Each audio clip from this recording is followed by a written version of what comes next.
most unactive citizens. My name is Sharon N.M. Chuku. Joining me live in the studio today, I have with me my co-host, Miss Ifoma Oji. Good morning. How are you doing? Nigeria. Welcome to a brand new week. Yes. Thank you. How are you doing? I'm doing great. I'm happy to, be ushered into the new. We thank God. Yeah, we thank God. You look lovely yourself. Welcome to the show again. Thank you so much. Also joining us in the conversation live in the studio, we have Mr. Daniel Sacramento. Good morning, sir. How are you doing? I'm all right. Good morning. Welcome to a brand new week.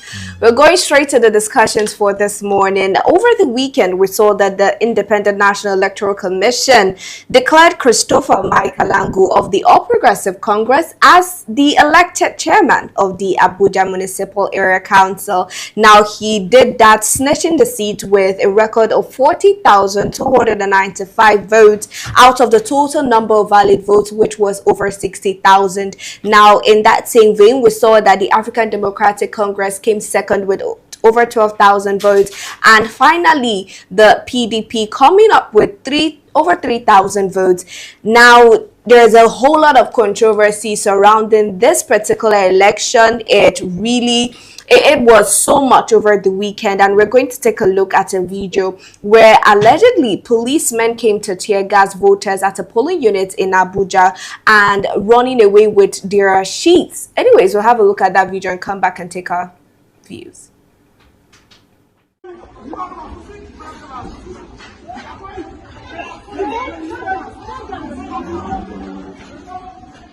Leave there, let me capture it. See, leave there, let me capture it.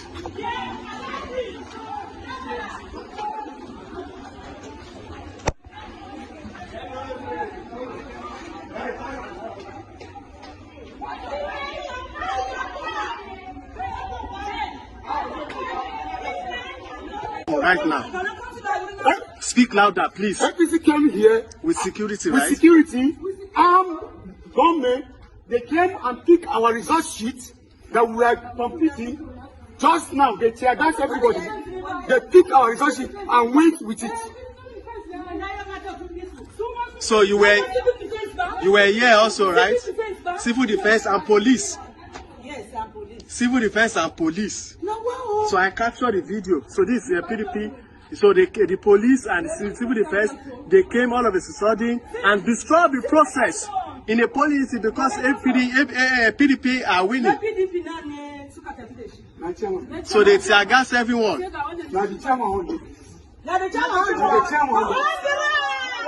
let me see the shaman. Let me see the shaman. Let me see. Show me. Show the shaman. My council on the carry.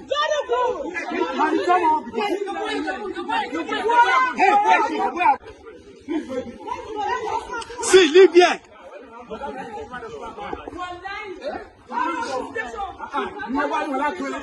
So what happened? You are a witness, Abi. You see what happened?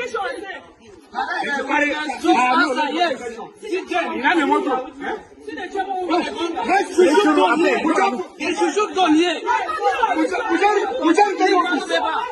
don't want to hear too much. Maybe they are still from our side. Can we just go to return of They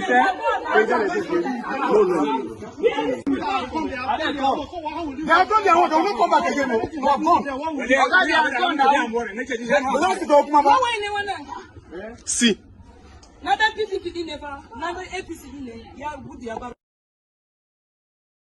All right, we just saw that video, and this allegedly happened in Abuja during voting. They said that APC members came and carted away with their election results. Also, they say they came to the scene with armed security personnel firing tear gas at people who were voting and election officers. This is the height of it for me when I saw this video. The fact that this was recorded and this is something that it's not longer hidden any longer. But I'm coming to you, Ifoma. Let's have a look at this particular election. A lot of people have said, oh, this is a trailer for 2027 elections. What do you think? Okay, thank you for the question. I think Saturday election in FCT Abuja is more like a litmus test for the new INEC chairman, and to determine the preparedness of INEC ahead of the 2027 election. Couple of things. Then secondly, it was actually the voter turnout. We saw that a lot of people did not turn out. Nigerians spoke at large. A lot of people did not turn out for the election, to vote for the election.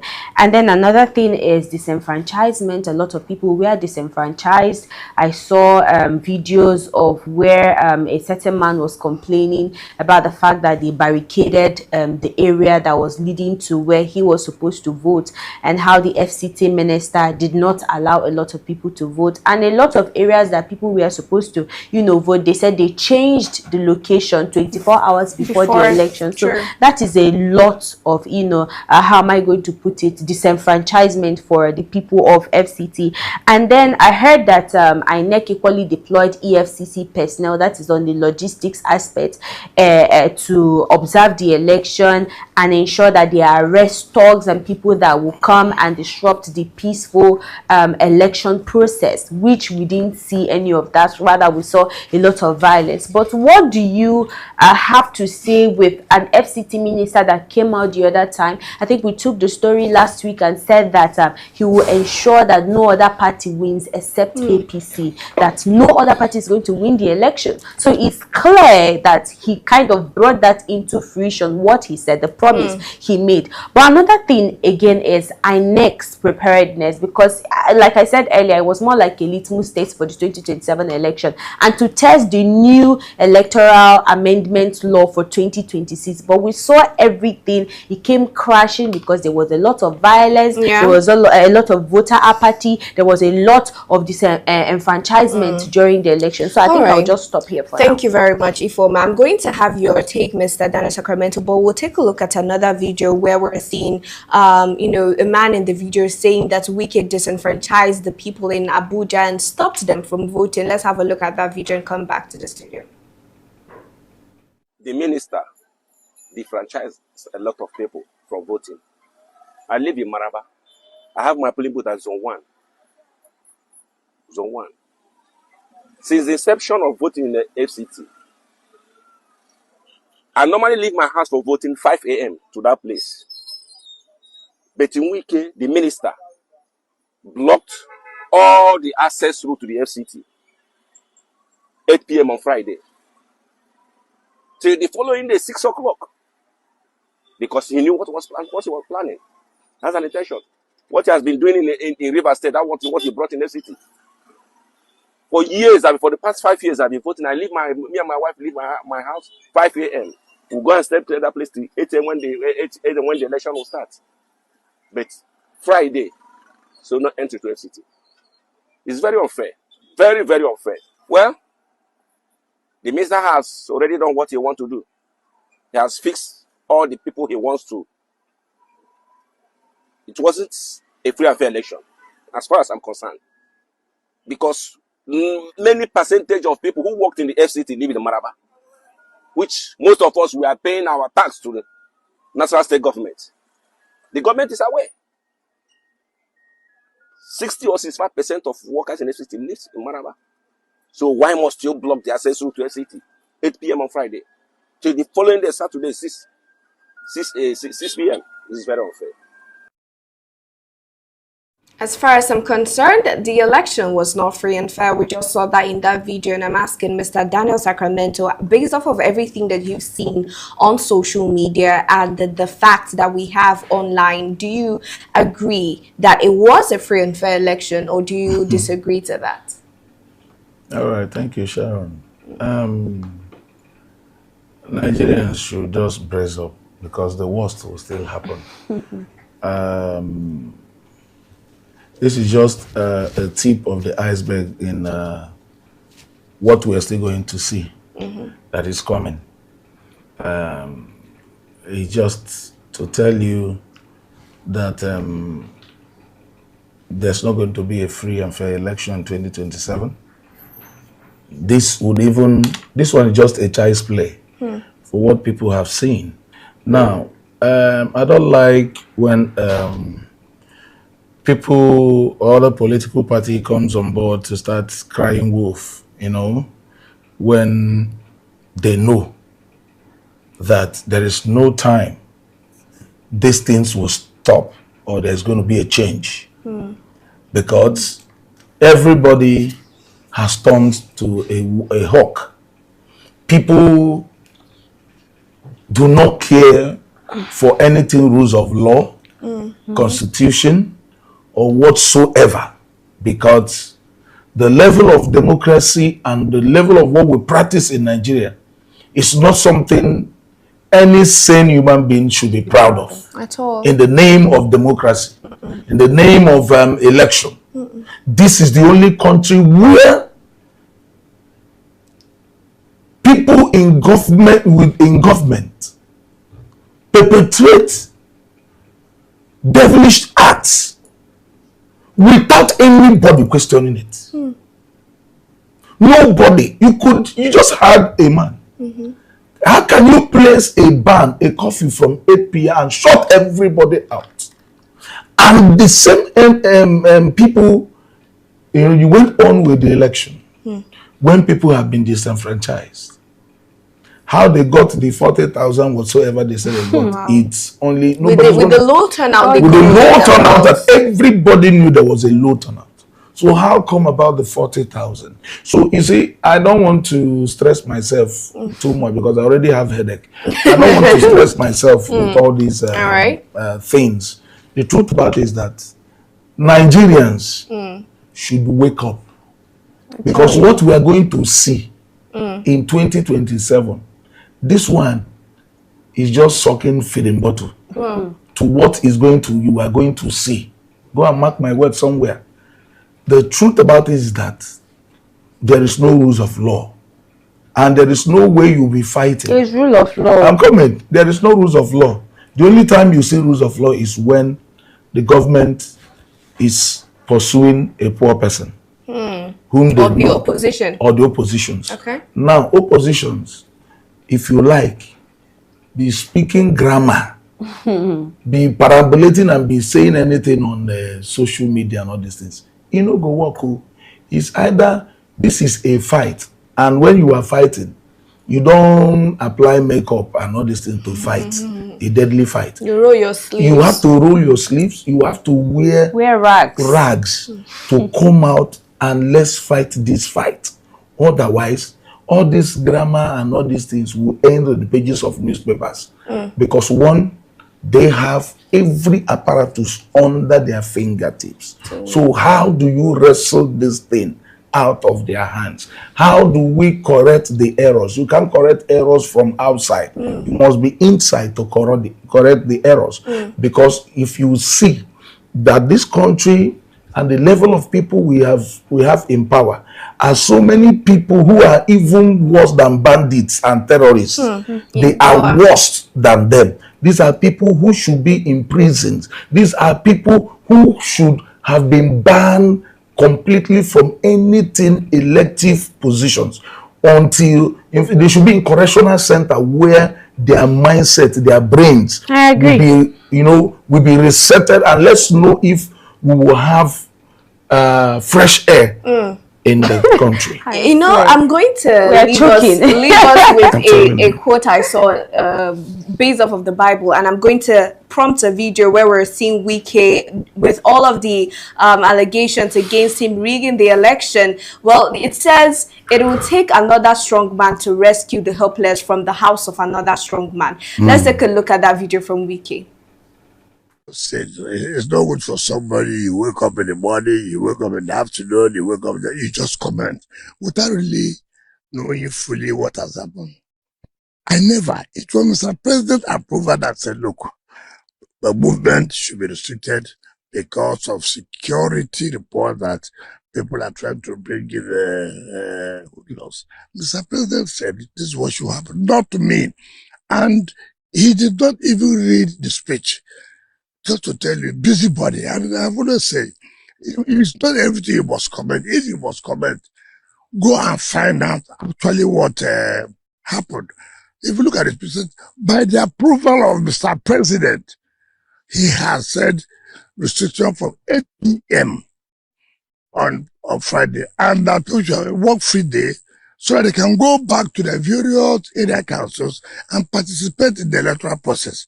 And this is not the first time, but you see, people who want to, with all due respect, and I've always said so, people like Philip must not always comment just because you want to comment. Comment on something you know about.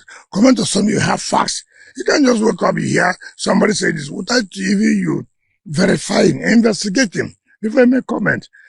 That's not the way it is. It's not a popularity show. It's not a popularity show. And people like Philip should sometimes calm down and investigate this thing they said. Is it correct? It's not correct. I'm a minister working under the president, and the president gave approval. So I did not impose coffee. President has power to say, look, from so time to so time, that should not be based on intelligence and security reports. What's happened in Abuja, as far as I'm concerned, the FCT is to show that when there are good works, people will always appreciate it. This is the first time where a ruling party, a government, have won not only most of the cities, but even in the villa. It has never happened. And what has made me happy today is that his touch in the satellite towns is unprecedented. When you go to the satellite towns, you can't believe what is the people who have not seen the impact of government and say, can this really be true? And it is his politics and his attempt to make sure that they're giving people back their hope, and that is what has led to the victory of APC today in FCT.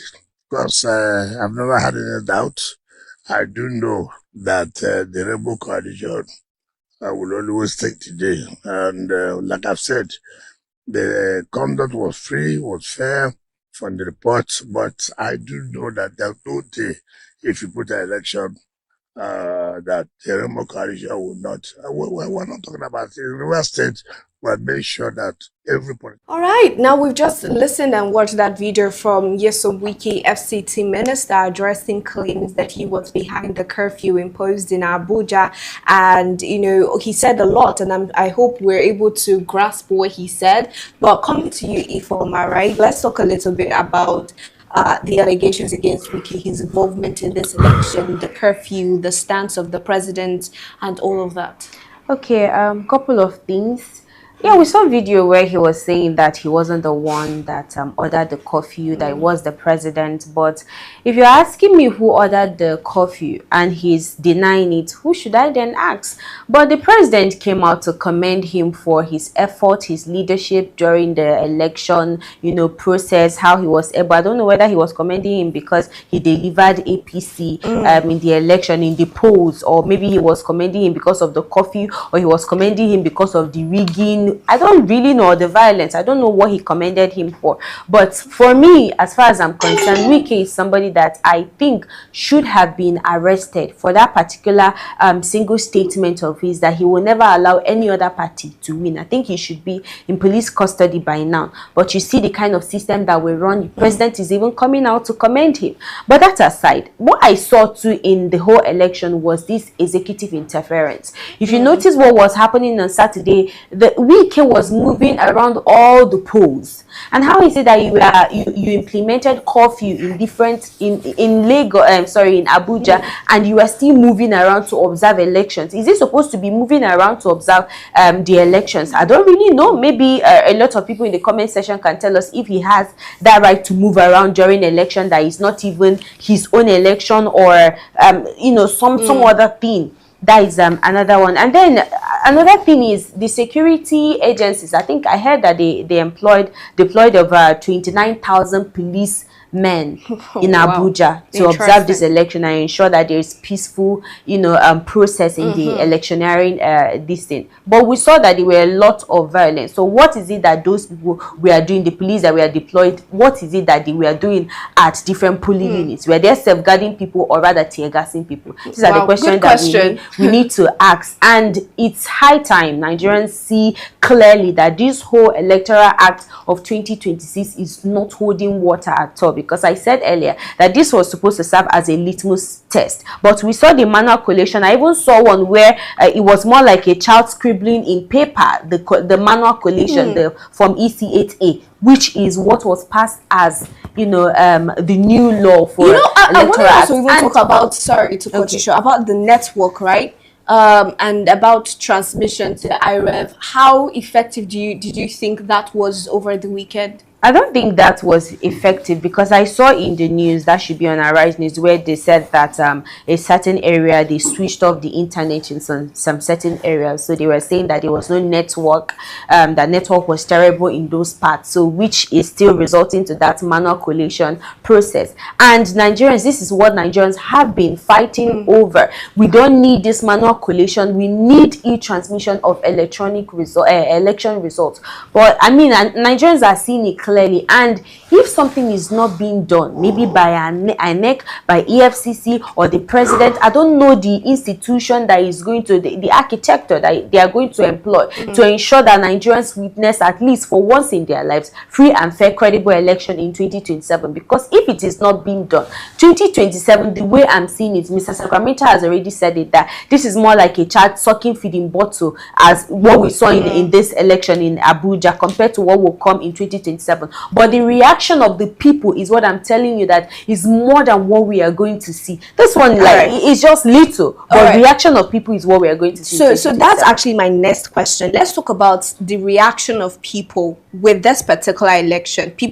Some people are complaining that Nigerians are not reacting enough or doing enough with all that they have seen with this election. Does that worry you? It worries me, but the truth about it is this: what shall a righteous do when everywhere has, when everywhere has scattered? It's quite unfortunate. Yet Nigerians are tired of the leadership we have in the country. People are tired. People understand that they will come out to come and vote, and their vote at the end would not count. So it becomes a frustrating thing to people. You understand? People become so less concerned pertaining the level of cooperation that they needed in the election arena. So the truth about it is this: I would advise we don't say we're tired, because you can't be inside your house and be shouting for the change. You still need to come out and do the right thing. Yes, we will continue to strive to bring that change. It is not as easy as, because corruption has, corruption is a grandfather in Nigeria. Wow. Great grand. Founding father. It's now become, it is now measuring, it's now an ancestor. That's the right words. So, but the truth about it is that we need the way late Gani Faumi, Fanano, Bola Ahmed Tinubu, all the whole people gathered at Ojota Park for almost 1 week to protest against the government of Jonathan. This is what we should be planning to do, because what we are going to see in 2027, mark my words and read my lips, is going to be terrible.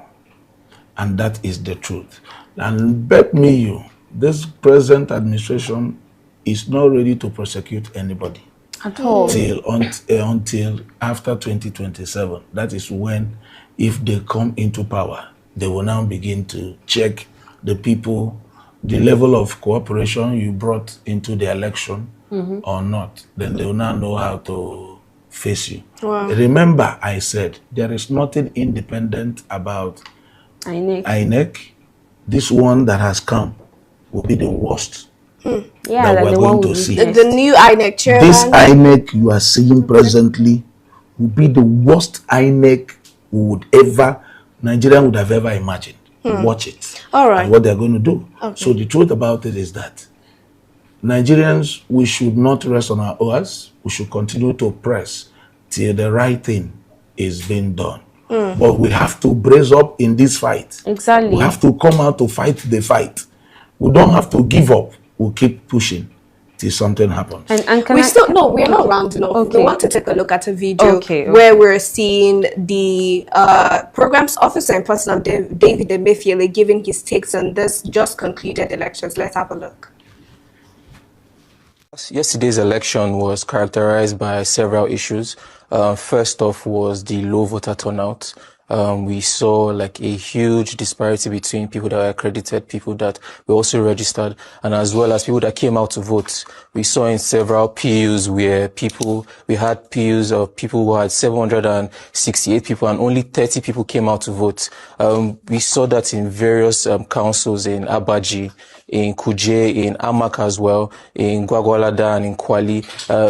We saw people not really understanding how exactly their votes are going to count at that particular point in time. And we asked questions to several people and voters at these specific PUs, and we still had issues. People had issues regarding where exactly the polling units were going to be, because there was confusion regarding communication by INEC. People had change of PUs before the election day and hours before elections are meant to commence, and this caused several problems between people, especially characterized by the restriction of movement in Abuja as well too, in the state, in city yesterday as well too. So what we saw was a mix of several administrative and logistical challenges by not just the INEC but several factors that are around the FCT yesterday. As we've seen the elections drawing to a conclusion today, with INEC already announcing certain places in Abuja here, we've seen how there's been a problem with people coming out to vote, because even if there is free and fair elections or whatnot, if there is still a low voter turnout, it means that people were not still able to come out and be democratic about their issues, or come out and vote, or come out and express themselves that these were the people they want. Because if a small number or a small percentage regarding like the whole number of people in FCT come out to vote, it really doesn't show a good look on the INEC process, and also a confidence in what exactly we're trying to do, especially ahead of 2027 elections. We've seen how pivotal these elections are, especially given the new electoral bill that was passed across in the past couple of weeks. We've seen how important it is for people to also have confidence in the processes in which INEC is also given. And with what we've seen now, is characterized that we are going to keep having these possible challenges in the future. We've been complaining and talking about INEC needing to step up as regards logistical challenges regarding people coming, their presiding officers coming out early enough for voting to commence as well too. But we keep seeing these challenges going on even year after year, and it feels like it's time for them to put their foot down as regards what exactly they want to be described as people who are making sure that elections are credible in Nigeria. There's need for, ahead of 2027 elections, for us to also step up, because we've seen how there is need for also voter education. Voter education was lacking. People didn't understand certain things regarding the electoral processes as well too, regarding why their PUs were being split, why there was congestion of certain PUs in certain areas, why exactly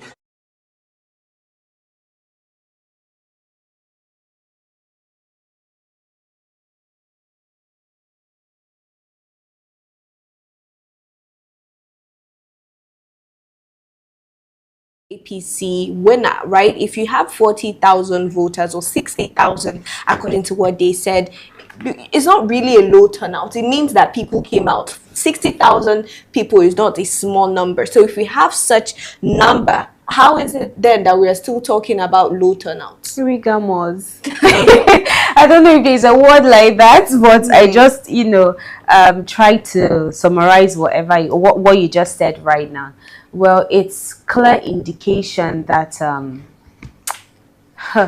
it's as if this administration or the government is bigger than the people, to be honest with you, because how can you do something, or you just accumulate number of persons and then you come and shove it at Nigerians' faces, and we're seeing a lot of voter apathy, low turnout and the rest of them, and you're trying to tell us that about 40,000 people came out to vote. How is it that 40,000 people came out to vote and we're still hearing that a lot of people were disenfranchised, a lot of people did not vote in different polling units? It's skewed, it's unclear. We need clarity as regards that, and there's something that I'm not really understanding, to be honest, and that is when you want to steal. Let me say, for example, you want to steal in a pot. A child wants to steal meat in the pot, and he doesn't want to make it clear for people to see. Maybe when you get the meat in the pot, you use knife and cut some part of it and then return some, then eat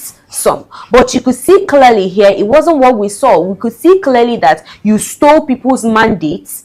And it was clear that you stole people's mandate. You didn't even try to see if you can cover up some things. And I'm just going to say this, to wrap up everything I've said. Under Section 177 of the 1999 Constitution, as amended, everybody, so long as you are a Nigerian, so long as you've reached at least 18 years, you have or you're entitled to vote in an election. Sure. And nobody should be disenfranchised as a citizen of Nigeria. Nobody should be barricaded for them so that they will not vote for an election. And I'm just going to say this: Nigerians, because of the fact that you were disenfranchised in some areas, shouldn't deter you from still doing the right thing. We clamor for good governance. We want Nigeria to be better, but we still need to act upon that good governance that we seek. We say that we want power to return back to Nigerians. The power, we need to get it with our hands, because the government is not ready to give us that power that we desire. So we need to step up. If they barricade where you're supposed to vote,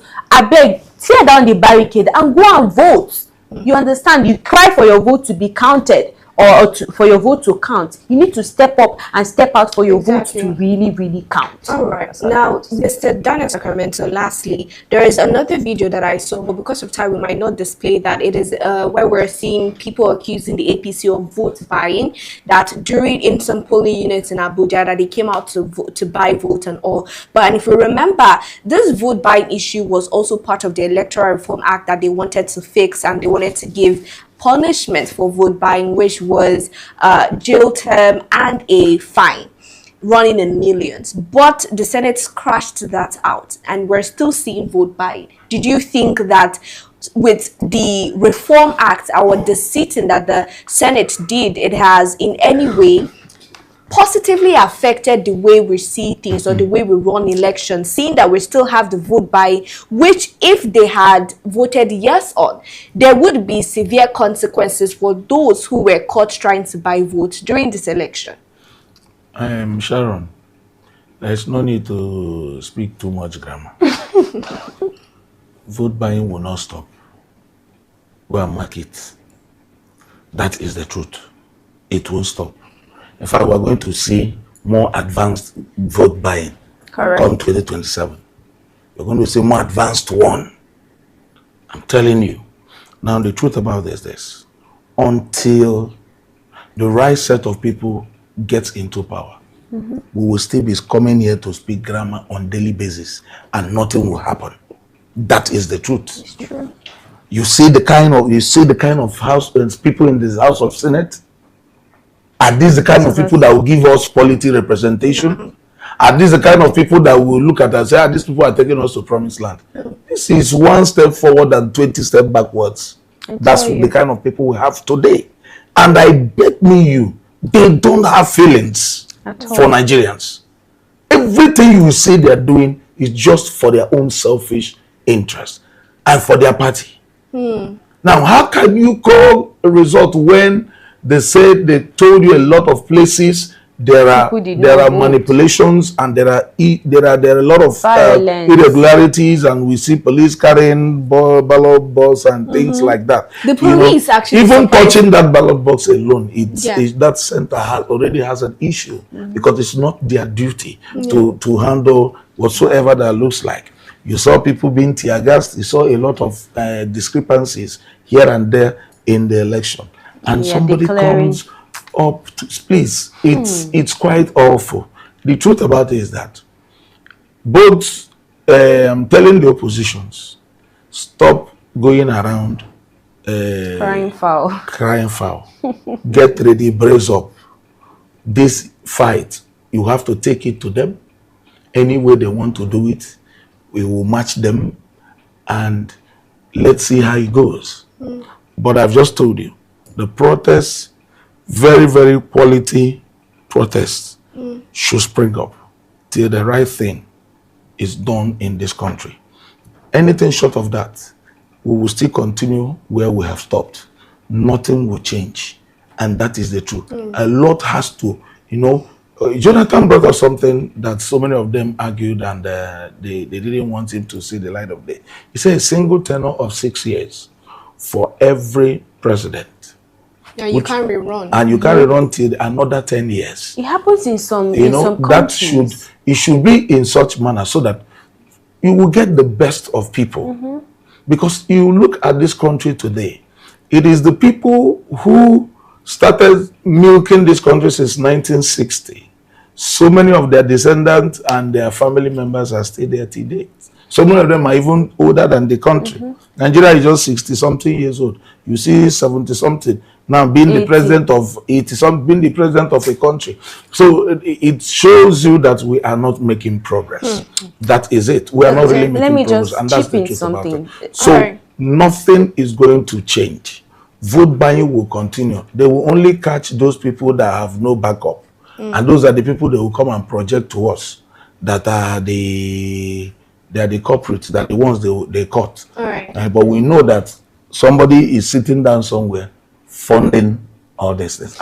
Because of time, we'll have more conversations as we go on, even in the afternoon and in the evening. But because of time, we have to call it a wrap right here on the conversation. Thank you so much to viewers for joining. Thank you to my guest, Mr. Dana Sacramento, and my co-host, Ifomoji, for doing this with us this morning. If you're still watching, this is Morning Pulse on Active Citizens. Feel free to leave your comments in the comment section and follow us across all social media as Active Citizens. So we see you later today. Do have a good morning.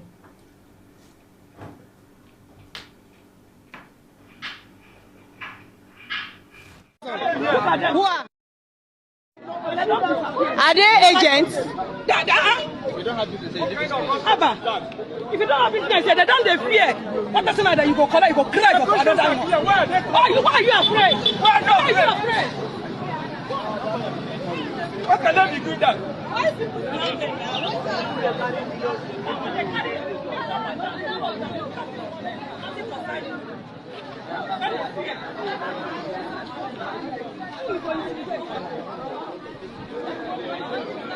I'm going to do the right thing for once.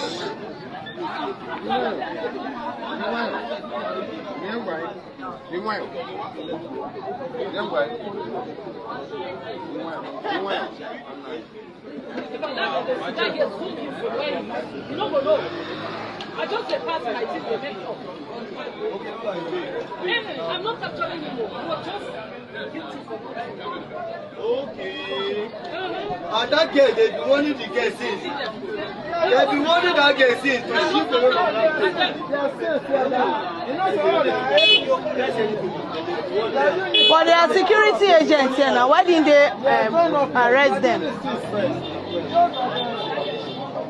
There is civil defense here. There's police here. Why should such happen?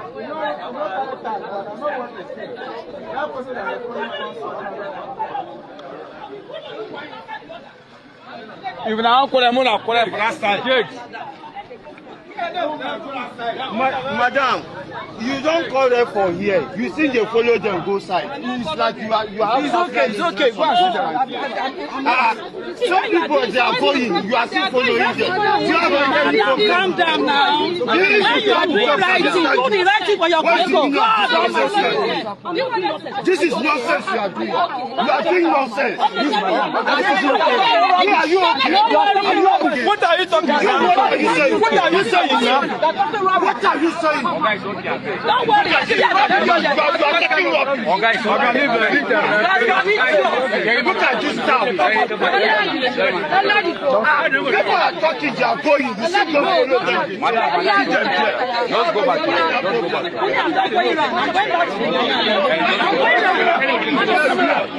What do you mean? We are doing our work. Why you harassing us?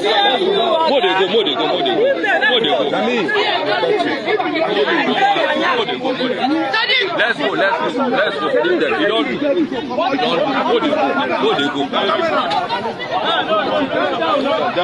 They will turn the Kanu.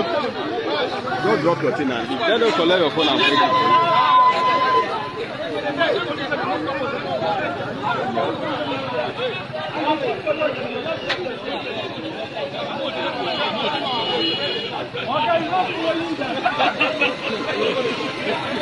it.